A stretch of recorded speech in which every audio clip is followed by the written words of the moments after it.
کل زمانے پر مسلم بادشاہت آپ کی۔ بالله نحمده ونستعينه ونستغفره ونؤمن به ونتوكل عليه ونعوذ بالله من شرور أنفسنا ومن سيئات أعمالنا من يهده الله فلا مضل له ومن يضلل فلا هادي له ونشهد أن لا إله إلا الله وحده لا شريك له ونشهد أن سيدنا وسندنا وحبيبنا وشفيعنا وإمامنا ومولانا محمدا عبده ورسوله صلى الله تبارك وتعالى عليه وعلى آله وأصحابه وأزواجه وذرياته وبارك وسلم تسليما كثيرا كثيرا. أما بعد فأعوذ بالله من الشيطان الرجيم. بسم الله الرحمن الرحيم.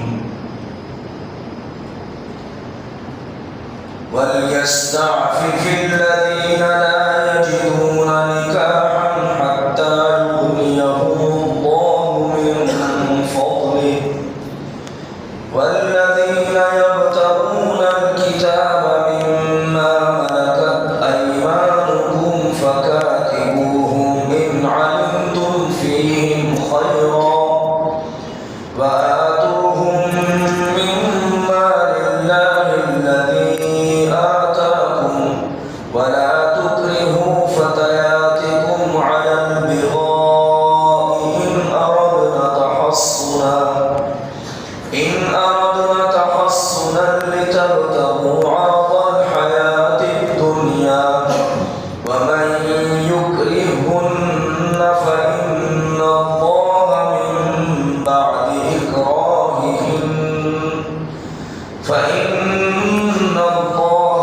من بعد إكراههن غفور رحيم. ولقد أنزلنا إليكم آيات مبينات ومثلا من الذين خلوا من قبلكم وموعظة للمتقين. الله نور السماوات والأرض مثل نوره كمشكاة فيها المصباح في زجاجة الزجاجة كأنها كوكب دري يوقد من شجرة مباركة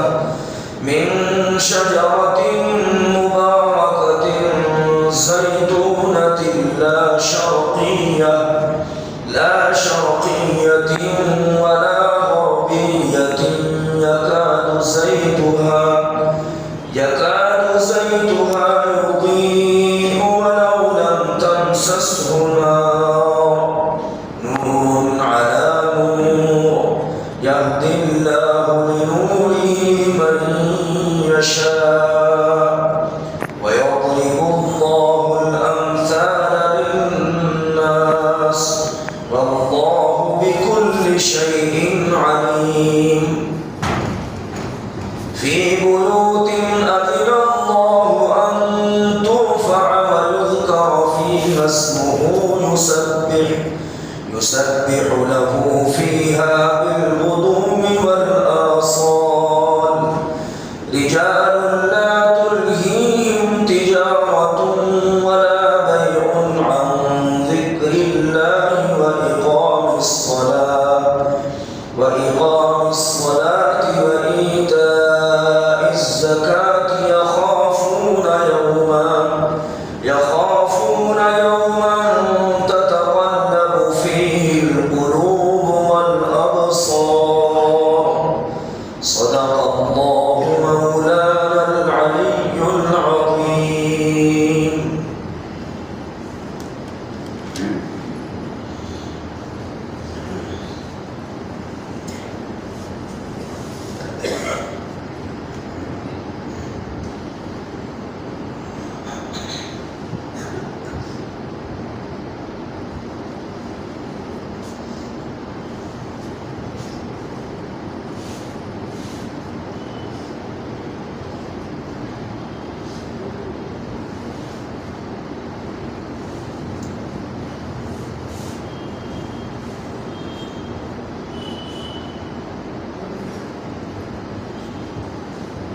کل یہ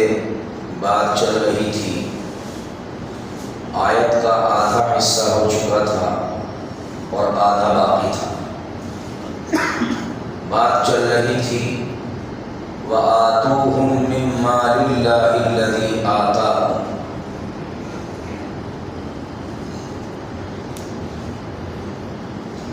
اور دو ان کو اللہ کے اس مال میں سے جو اس نے تم کو عطا فرمایا ہے. میں نے عرض کیا تھا، بتلایا تھا کہ مال اللہ کا ہے. اللہ تبارک و تعالی مال کے مالک ہیں، انسان مکمل مالک نہیں. ہاں، اللہ تبارک و تعالی نے کچھ ملکیت انسان کو بھی ظاہری عطا فرمائی ہے، آتا ہوں. اور تیسری بات، اسی مال میں سے اللہ تبارک و تعالی نے اپنے راستے میں اور وجوہ خیر میں غریبوں کو، یتیموں، بیواؤں کو، فقراء کو خرچ کرنے کا حکم فرمایا ہے، ان پر خرچ کرنے کا حکم دیا ہے.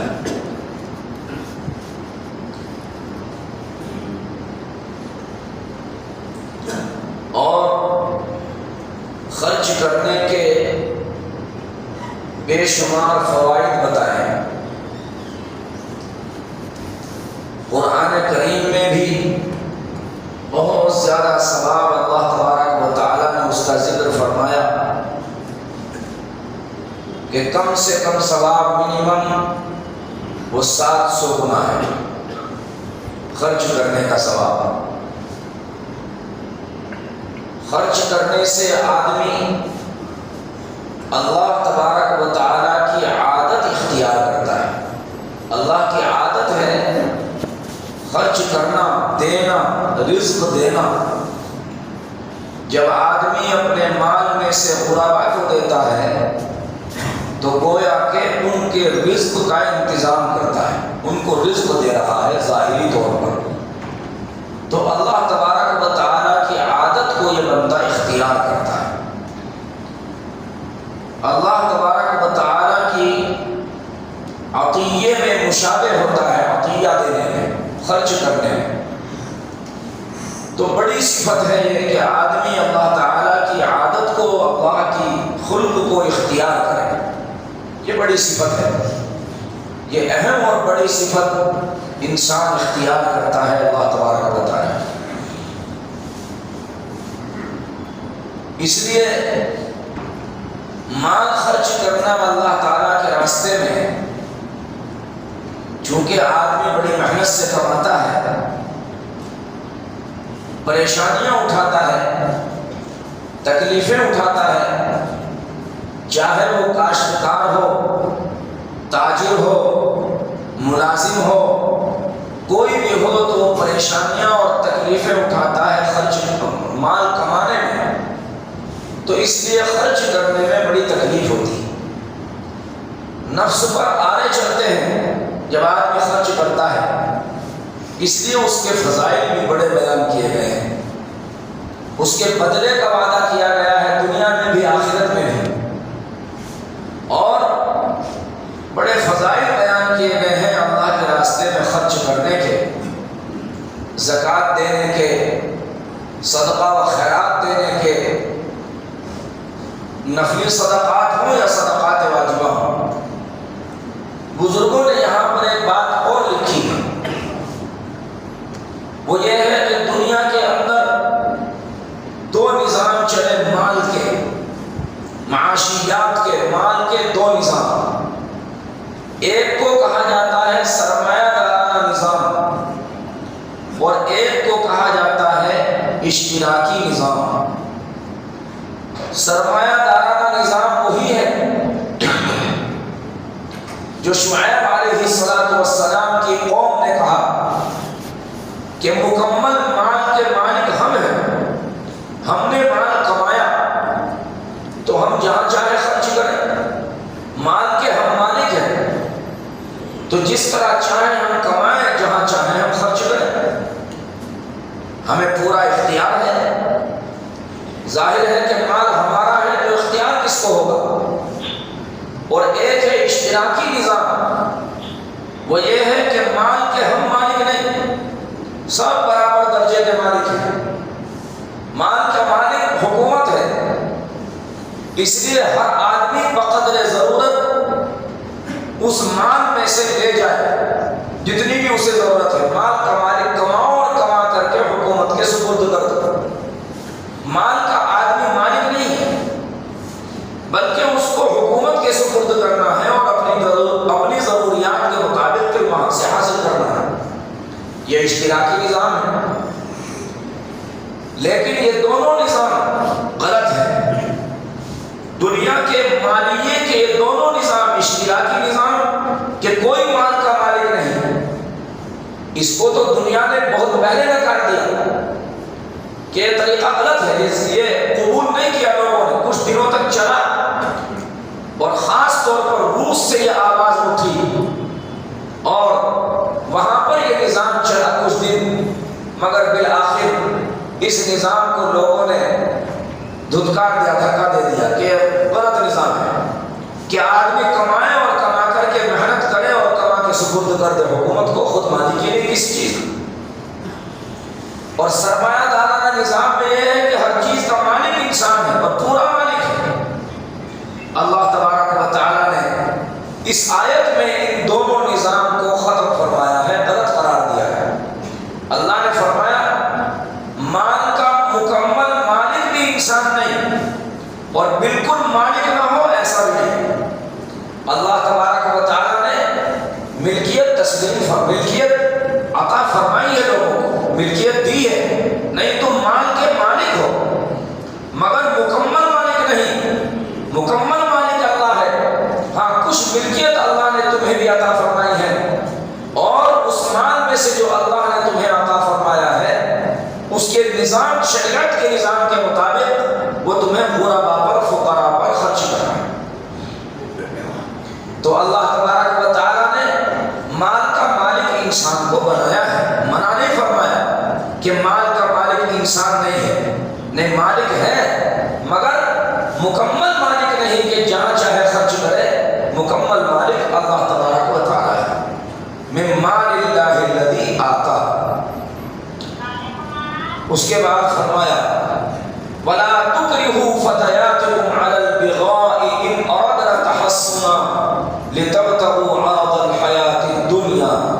وَمَنْ يُكْرِهُنَّ فَإِنَّ اللَّهَ مِنْ بَعْدِ إِكْرَاهِهِنَّ غَفُورٌ رَحِيمٌ۔ یہ اس آیت کا تیسرا ٹکڑا ہے۔ زمانے جاہلیت میں بعض کفار مشرکین، اسی طرح سے بعض منافقین، عبداللہ ابن ابی ابن سلول منافقوں کا سردار، وہ بھی باندیاں تھیں ان کی، تو ان باندیوں سے وہ لوگ بدکاری کرا کر کموایا کرتے تھے، روپیہ حاصل کیا کرتے تھے۔ یہ بڑی بے غیرتی اور بے شرمی کی بات تھی کہ اپنی باندیوں کو اس کام کے لیے آدمی بدکاری کرائے ان سے اور ان کے ذریعے سے روپیہ کموائے، پیسہ کموائے ان کے ذریعے سے۔ اللہ تبارک و تعالیٰ نے اس آیت میں اس سے منع فرمایا کہ اس طرح سے نہ کرو، اور اس کے ساتھ ساتھ بعض ایسے بھی تھے جیسے عبداللہ ابن ابی ابن سلول منافقوں کا سردار، کہ اس کی جو باندیاں تھیں جن سے وہ بدکاری کراتا تھا اور روپیہ حاصل کرتا تھا اس راستے سے، تو ان میں سے بعض مسلمان ہو گئے، تو انہوں نے منع کر دیا، تو ان کو زدوکوب کرتا تھا، ان پر زبردستی کرتا تھا، ان کی پٹائی کرتا تھا۔ تو قرآن کریم نے سختی کے ساتھ اس سے منع فرمایا، ارشاد فرمایا وَلَا تُكْرِهُوا فَتَيَاتِكُمْ عَلَى الْبِغَاءِ إِنْ أَرَدْنَا تَحَصُّنًا لِتَبْتَغُوا عَرَضَ الْحَيَاةِ الدُّنْيَا، اور زبردستی مت کرو اپنی باندیوں پر بدکاری کے واسطے، اگر وہ پاک دامن رہنا چاہیں، یعنی وہ تو پاک دامنی چاہتی ہے، تم زبردستی کرتے ہو، بڑی بے غیرتی کی بات ہے، یہ تو بے شرمی کی بات ہے۔ اولا تو ان سے کمانا یہی بے شرمی ہے، پھر دوسری بے غیرتی اس سے بھی زیادہ یہ ہے کہ وہ تو پاک دامنی حاصل کرنا چاہتی ہے، پاک رہنا چاہتی ہے، اور تم ان کو گندا کرنا چاہتے ہو، تم ان کو غلط بنانا چاہتے ہو۔ تو قرآن کریم نے فرمایا کہ یہ بے غیرتی اور بے شرمی کی بات ہے، ایسا مت کرو۔ وَلَا تُكْرِهُوا فَتَيَاتِكُمْ عَلَى الْبِغَاءِ إِنْ أَرَدْنَا تَحَصُّنًا، اور اپنی باندیوں پر بدکاری کے واسطے زبردستی نہ کرو اگر وہ پاک دامن رہنا چاہتی ہیں، کہ تم کمانا چاہو دنیا کی زندگی کا سامان، دنیاوی زندگی کا سامان تم ان کے ذریعے سے حاصل کرو، یہ بات تمہاری سمجھنی بے غیرتی اور بے شرمی کی بات ہے۔ اس کے بعد فرمایا اگر وہ پاک دامن رہنا چاہتی ہیں اور تم ان پر اس بارے میں زبردستی کرتے ہو بدکاری کے تعلق سے، تو اگر وہ بدکاری میں تمہاری زبردستی اور پٹائی کرنے کی وجہ سے، زدوکوب کرنے کی وجہ سے اگر وہ اس گناہ میں مبتلا ہو جاتی ہیں، تو اس کا گناہ تمہارے ذمہ ہوگا، ان کے ذمہ نہیں ہوگا۔ اللہ تبارک و تعالیٰ ان کو معاف کر دے گا، اس لیے کہ تمہارے زدوکوب، تمہاری زبردستی اور تمہاری پٹائی کی وجہ سے وہ اس گناہ میں مبتلا ہوئی ہے، وہ اپنی خوشی سے اس گناہ میں مبتلا نہیں ہے۔ اس لیے اگر ایسا ہوتا ہے تو اس کا گناہ مکمل تمہارے اوپر ہوگا، اور اللہ تبارک و تعالیٰ ان کو معاف فرما دے۔ وَمَن يُكْرِهُنَّ فَإِنَّ اللَّهَ مِن بَعْدِ إِكْرَاهِهِنَّ غَفُورٌ رَحِيمٌ، اور جو کوئی ان پر زبردستی کرے گا تو اللہ تبارک و تعالیٰ ان کے زبردستی کیے جانے کے بعد، ان پر زبردستی کیے جانے کے بعد بخشنے والا ہے، مہربان ہے۔ یہ بھی اسی عفت اور عصمت کی حفاظت کے تعلق سے آیت ہے کہ وہ پاک دامن رہنا چاہتی ہیں، وہ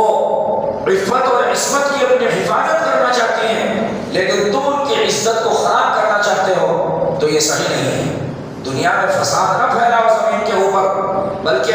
عفت اور پاک دامنی حاصل کرو، اپنی باندیوں کو بھی پاک دامن رہنے دو، ان کو زبردستی اس بارے میں مت کرو کہ زبردستی ان سے بدکاری کرا کے اور تم ان سے روپیہ کمانا چاہو۔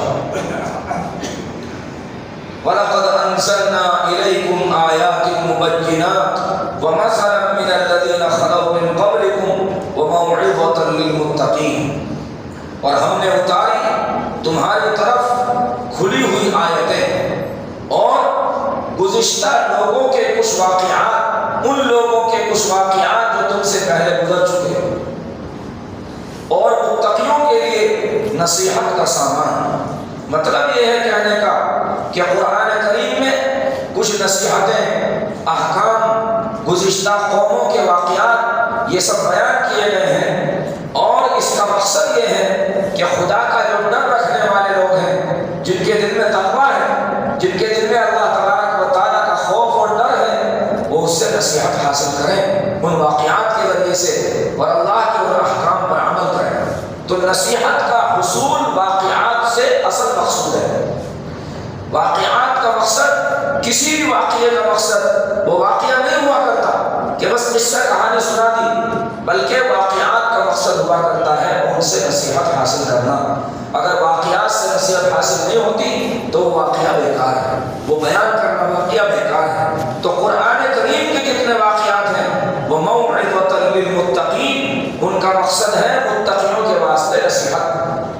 متقی ان سے نصیحت حاصل کرتے ہیں، اللہ کا ڈر رکھنے والے ان سے عبرت اور نصیحت حاصل کرتے ہیں۔ اللہ تبارک و تعالیٰ نے بہت ساری قوموں کے واقعات، بہت سارے انبیاء کرام علیہ السلام کے واقعات قرآن کریم میں بیان فرمائے ہیں۔ علماء نے ان پر مستقلاً کتابیں لکھی ہیں، قصص القرآن پر، یعنی قرآن کریم میں جو واقعات اللہ نے ذکر فرمائے ہیں مستقلاً علماء نے ان پر کتابیں لکھی ہیں باقاعدہ۔ ان کی تحقیقات، وہ کون قوم ہیں، ان کے کیا اعمال تھے، اللہ نے ان پر کیا عذاب نازل کیا، کون سا پیغمبر ان کی طرف بھیجا، یہ مکمل تفصیلات ان کتابوں میں ذکر کی ہیں علماء نے، مفسرین نے۔ اللہ نور السماوات والارض مثل نورہ کمشکاۃ فیہا مصباح المصباح فی زجاجہ الزجاجۃ کأنہا کوکب دری یوقد من شجرۃ مبارکہ زیتونۃ لا شرقیۃ ولا غربیہ۔ اللہ تبارک و تعالی آسمانوں اور زمینوں کا نور ہے۔ نور کا مطلب ہے یہاں پر منور، روشن کرنے والا۔ اللہ تبارک و تعالی آسمانوں اور زمینوں کو روشن کرنے والا ہے۔ اللہ تبارک و تعالی کا نور اصل نور ہے۔ تمام جتنے بھی دنیا میں روشنیاں ہیں سب اس کا پرتو اور عکس ہے، وہ چاہے آفتاب کی روشنی ہو، چاند کی روشنی ہو یا اور دیگر روشنیاں ہوں، وہ سب اللہ تبارک و تعالیٰ کے نور کا پرتو اور عکس ہے۔ اصل روشنی دینے والی ذات اللہ تبارک و تعالیٰ کی ہے، اور اللہ تبارک و تعالیٰ تمام چیزوں کو ان کو منور کرتا ہے، روشن کرتا ہے۔ سورج کو بھی روشنی اسی نے دی، آفتاب کو اور چاند کو بھی روشنی اسی نے دی، ان تمام چیزوں کو روشنی، اور تمام ستاروں کو۔ ایسا نہیں ہے کہ دو ہی ستارے ہیں، ستارے تو اربوں خربوں سے بھی زیادہ ہیں، ان کی کوئی تعداد نہیں۔ ایک دفعہ مجھے یاد آ رہا ہے کہ اس پر باقاعدہ میں نے ایک کاغذ پر میں لکھ کے لایا تھا، وہ کاغذ گم ہو گیا کہیں، اور میں نے آپ حضرات کے سامنے کئی سال پہلے یہ بات بیان کی تھی کہ اللہ تبارک و تعالیٰ نے ستارے کس طرح پیدا فرمائے، کس طرح ستاروں سے مل کر وہ کہکشاں بنتی ہیں جس میں لاکھوں ستارے ہوتے ہیں، پھر لاکھوں کہکشاؤں سے مل کر لیسٹر بنتی ہیں جس میں کروڑوں لاکھ ستارے ہوتے ہیں، کروڑوں نہیں کروڑوں لاکھ ستارے ہوتے ہیں۔ تو اس طرح سے اللہ تبارک و تعالیٰ نے لا تعداد اور بے شمار ستارے پیدا فرمائے ہیں، اور اللہ تبارک و تعالیٰ نے ان تمام ستاروں کو روشنی بخشی ہے، اور آفتاب زمین سے لاکھوں گنا بڑا ہے، اور کتنے کروڑوں ستارے ایسے ہیں جو سورج سے کروڑوں گنا بڑے ہیں، کروڑوں گنا بڑے۔ اور اللہ تبارک و تعالیٰ نے ان تمام ستاروں کو ایسے ہی روشنی بخشی ہے جیسے آفتاب کو روشنی بخشی ہے، اور سورج زمین سے لاکھوں میل دور ہے، اور وہ ستارے جو اللہ تبارک و تعالیٰ نے سورج سے کروڑوں گنا بڑا بنائے ہیں وہ سورج سے کروڑوں میل دور ہیں۔ تو اللہ تبارک و تعالیٰ کی کاریگری، اس کی خلقت اور اسی طرح سے اس کی پیدائش، اس کے کہے بغیر آدمی نہیں رہ پاتا جب اس کو علم ہوتا ہے کہ فتبارک اللہ احسن الخالقین۔ اللہ تبارک و تعالیٰ بڑا عظیم عظمت والا ہے کہ وہ جو ہے بہترین پیدا کرنے والا ہے، احسن الخالقین ہے، بہترین انداز میں اس نے ہر چیز کو پیدا فرمایا ہے۔ تو اللہ تبارک و تعالیٰ نے صرف ایک آفتاب، ایک ستارہ نہیں، میں نے عرض کیا کروڑوں کروڑ ستارے بنائے، اور علماء نے اس موضوع پر بھی باقاعدہ کتابیں لکھی ہیں۔ انہوں نے فرمایا ہے ایک کتاب میں ایک چھوٹی سی بات یاد آئی، لکھا ہے کہ اللہ تبارک و تعالیٰ نے ان ستاروں کو اس طرح سے جڑ دیا ہے، اس طرح سے بنا دیا ہے، پیدا کیا ہے کہ جیسے ایک تھالی ہو بڑی سی اور اس میں قریب قریب انگارے رکھ دیے جائیں، قریب قریب انگارے، اور تیزی سے اس کو گھمایا جائے، وہ انگارہ دوسرے سے نہ لگے۔ اس طرح سے اللہ تبارک و تعالیٰ نے ستارے بنائے ہیں، اور وہ تیزی کے ساتھ وہ ستارے گردش میں ہیں، اور کوئی ستارہ کبھی دوسرے ستارے سے نہیں ٹکراتا۔ اگر ٹکرا جائے تو ساری کائنات ختم ہو جائے، ختم ہو جائے، کوئلہ بن جائے،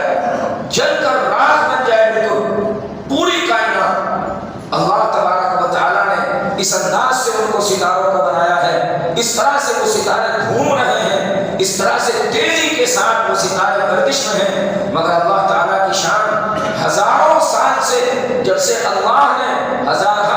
سال سے ان کو بنایا ہے، اسی طرح سے وہ گردش میں ہیں، مگر آج تک اللہ تعالیٰ کے اسی نظام کے مطابق وہ گردش میں ہے اور چل رہے ہیں، تیزی کے ساتھ گھوم رہے ہیں۔ تو اللہ تبارک و تعالیٰ نے ان تمام ستاروں کو روشنی بخشی ہے، ان تمام ستاروں کو منور فرمایا ہے،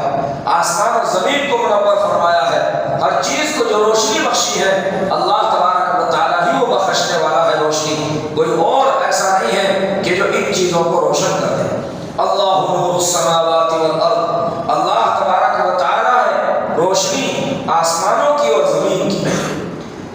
مثل نورہ کمشکاۃ فیہا مصباح، اس کی روشنی کی مثال، اللہ تبارک و تعالیٰ کو نے جو روشنی عطا فرمائی ہے اس روشنی کی مثال، اور بعض حضرات نے فرمایا ہے کہ یہاں پر مراد ہے جو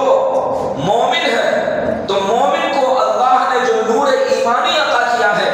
اس مومن کے نور ایمانی کی مثال، بعض حضرات نے کہا کہ یہاں پر مومن کے نور ایمانی کی مثال ہے، اور بعضوں نے کہا کہ اللہ کے نور کی ہی مثال اللہ تبارک و تعالیٰ نے بیان فرمائی ہے۔ مثل نورہ کمشکاۃ فیہا مصباح، اس کی روشنی کی مثال، یا مومن کے نور، قلب میں نور ایمانی جو اللہ تعالیٰ نے عطا فرمایا اس نور کی مثال، کمشکاۃ فیہا مصباح، ایسے ہے جیسے ایک طاق ہو، طاق ہے شاندار، اس کو بنا دیا بہترین انداز میں، ایک طاق بنا دی، فیہا مصباح، اس میں ایک چراغ ہو، اور وہ چراغ اس اصل طاق میں نہ ہو بلکہ پہلے قندیل میں اس چراغ کو رکھا، اور اس قندیل کو اس طاق میں رکھا، طاق تینوں طرف سے بند ہے، سامنے سے کھلا ہوا ہے، تو اس قندیل کی وجہ سے روشنی اس کی زیادہ معلوم ہوتی ہے چراغ کی۔ پھر اس قندیل کو طاق میں رکھ دیا، تین طرف سے وہ بند ہے، سامنے سے ایک طرف سے کھلی ہوئی ہے، تو اور زیادہ اس کی روشنی بڑھ جاتی ہے۔ اس کو ایسے سمجھیے جیسے ٹارچ ہوتی ہے، ٹارچ آدمی جلاتا ہے، ٹارچ کو آگے سے اگر آپ کھولیں گے، آپ جانتے ہیں تو اس میں ایک کٹوری سی ہوتی ہے، وہ کٹوری اگر نکال دیں تو روشنی پھیل جاتی ہے، اور اگر کٹوری رکھ دیں اس کے اندر تو لائٹ سیدھی لگتی ہے، وہ کٹوری اس روشنی کو اکٹھا کر دیتی ہے۔ اللہ تعالیٰ کی شان مجھے یاد آئی بات چھوٹی سی، اللہ تبارک و تعالیٰ نے آنکھوں کے اندر بھی یہی صفت اسی انداز پر بنائی ہے۔ اللہ نے جو انسان کی آنکھیں بنائی ہیں، اور کہتے ہیں صاحب کم دکھنا شروع ہو گیا اور چشمہ لگ جاتا ہے یا لینس لگ جاتا ہے آنکھوں کے اندر، تو وہ یہی ہوتا ہے کہ وہ لینس جو ہوتا ہے وہ اندر کی جو اللہ تبارک و تعالیٰ نے کچھ کٹوری کے انداز میں بنائی ہے تو وہ خراب ہو جاتی ہے، وہ اپنا کام کرنا بند کر دیتی ہے، تو آنکھ کی روشنی پھیل جاتی ہے،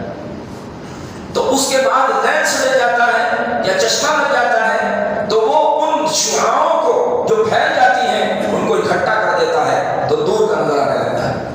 وہ شعاعیں اکٹھی ہو جاتی ہیں لینس لگنے کی وجہ سے۔ تو اللہ تبارک و تعالیٰ نے آنکھ کا نظام بھی یہی بنایا ہے، اسی طرح سے یہ طاق جو مثال دی ہے یہ بھی ایسے ہی ہے کہ ایک طاقچہ ہے اور اس کے اندر قندیل ہے، قندیل کے اندر چراغ ہے، اس قندیل کی وجہ سے اس چراغ کی روشنی زیادہ معلوم ہوتی ہے، پھر اس کو طاقچے میں رکھ دیا، تین طرف سے وہ بند ہے، سامنے سے کھلا ہوا ہے تو اس کی روشنی پھیلے گی نہیں بلکہ زیادہ روشنی اس کی معلوم ہوگی۔ فرمایا کمشکات فیہا مصباح، ایسی ہے اس روشنی کی مثال جیسے ایک طاق اس میں ایک چراغ ہو، اور وہ چراغ اس طاقچے میں نہ ہو بلکہ شیشے میں ہو، قندیل میں ہو۔ الزجاجۃ کأنہا کوکب دری یوقد من شجرۃ مبارکہ، وہ شیشہ ہے جیسے ایک چمکتا ہوا ستارہ، وہ شیشہ ایسا ہے جیسے ایک چمکتا ہوا ستارہ، وہ روشن ہوتا ہے مبارک درخت سے، یعنی زیتون کے درخت سے، یعنی زیتون کے تیل سے وہ چراغ جلتا ہے۔ زیتون کا تیل جو ہوتا ہے دھواں کم دیتا ہے، روشنی زیادہ دیتا ہے، تو ایک تو زیتون کے تیل سے وہ جلتا ہے چراغ، اس کی روشنی زیادہ، پھر اس کو قندیل میں رکھ دیا اور زیادہ اس کی روشنی معلوم ہوتی ہے، پھر وہ قندیل شیشے میں اور اس طاق میں رکھ دی جو تین طرف سے بند ہے تو اس کی روشنی اور زیادہ ہو جاتی ہے۔ یہی مومن کے قلب میں نور ایمانی کی مثال ہے۔ فرمایا یوقد من شجرۃ مبارکہ، وہ تیل جلتا ہے یا وہ چراغ جلتا ہے ایک برکت والے درخت سے، یعنی زیتون سے، لا شرقیۃ ولا غربیہ، نہ مشرق کی طرف ہے اور نہ مغرب کی طرف۔ مطلب یہ ہے کہ نہ وہ جو درخت ہے زیتون کا وہ اس انداز پر سمجھو کہ نہ مشرق کی طرف سورج کے اور اس کے بیچ میں کوئی آگ ہے اور نہ مغرب کی طرف سورج نکلتا ہے تو بھی اس پر دھوپ پڑتی ہے، اور مغرب میں سورج چلا جاتا ہے تو بھی اس درخت پر دھوپ پڑتی ہے۔ ایسے درخت سے جو تیل تیار ہوتا ہے وہ روشنی زیادہ دیتا ہے، وہ تیل بہت صاف ستھرا اور شاندار ہوتا ہے۔ تو اللہ تبارک و تعالیٰ نے نور کی یہ مثال بیان فرمائی، فرمایا یکاد زیتھا یضیء ولو لم تمسسہ نار، قریب ہے کہ اس کا تیل روشن ہو جائے اگرچہ اس میں آگ نہ لگی ہو، یعنی آگ لگنے سے پہلے ہی ایسا معلوم ہوتا ہے جیسے تیل جل اٹھے گا، روشنی خود بخود جل کر روشنی دینے لگے گا، اور جب اس پر آگ لگ جائے تو پھر تو وہ فوراً روشن ہو جاتا ہے، پھر تو کوئی مسئلہ ہی نہیں۔ یہی مومن کے قلب میں نور ایمانی کی مثال ہے، وہ پہلے سے ہی ہدایت طلب کرنے کے واسطے تیار رہتا ہے،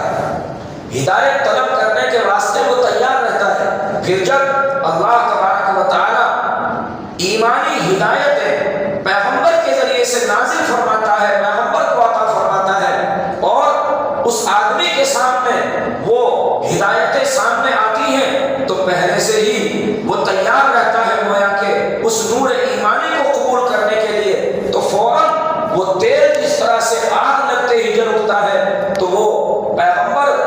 کی ہدایات سننے کے بعد فوراً اس پر عمل کرنے کے لیے تیار ہو جاتا ہے، فوراً ان ہدایات کو مان لیتا ہے، فوراً ان ہدایات کو زندگی میں لے آتا ہے، پس و پیش نہیں کرتا۔ وہ نور ایمانی جس مومن کے قلب میں ہے وہ مومن ان ہدایات پر فوراً عمل کرتا ہے اور فوراً تیزی کے ساتھ ان کی طرف کو چل کر اور ان کو قبول کر لیتا ہے، ان پر عمل کرتا ہے۔ یکاد زیتھا یضیء ولو لم تمسسہ نار، قریب ہے اس کا تیل کہ روشن ہو جائے اگرچہ اس میں آگ نہ لگی ہو، نور علی نور، اور اگر آگ لگ جائے تب تو نور علی نور ہو جاتا ہے، روشنی پر روشنی ہو جاتی ہے۔ یہدی اللہ بنورہ من یشاء، اللہ تبارک و تعالی راستہ دکھلاتا ہے اپنی روشنی کا جس کو چاہے، یعنی یہ نور کے ذریعے سے روشنی،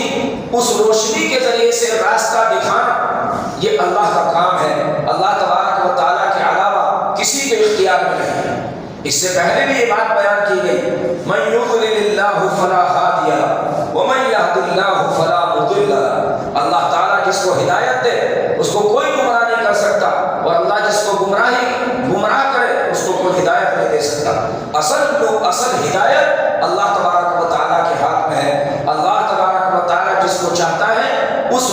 سے منور کر دیتا ہے. اللہ تعالیٰ جس کو چاہتا ہے اس کو شرح صدر عطا فرما دیتا ہے. افمن شرح اللہ صدرہ للاسلام فہو علی نور من ربہ. اللہ تبارک و تعالیٰ ہی سینہ کھولتا ہے, اللہ تعالیٰ ہی نور ایمانی عطا کرتا ہے. یہ اللہ کے اختیار میں ہے, ہدایت وہی دیتا ہے. اللہ تبارک و تعالیٰ راستہ دکھلا دیتا ہے اپنی روشنی کا جس کو چاہے. وَيَضْرِبُ اللَّهُ الْأَمْثَالَ لِلنَّاسِ, اور بیان کرتا ہے اللہ تبارک و تعالیٰ مثالیں لوگوں کے واسطے. وَاللَّهُ بِكُلِّ شَيْءٍ عَلِيمٌ, یہ گویا کہ نور کی ایک مثال اللہ تبارک و تعالیٰ نے عطا فرمائی ہے,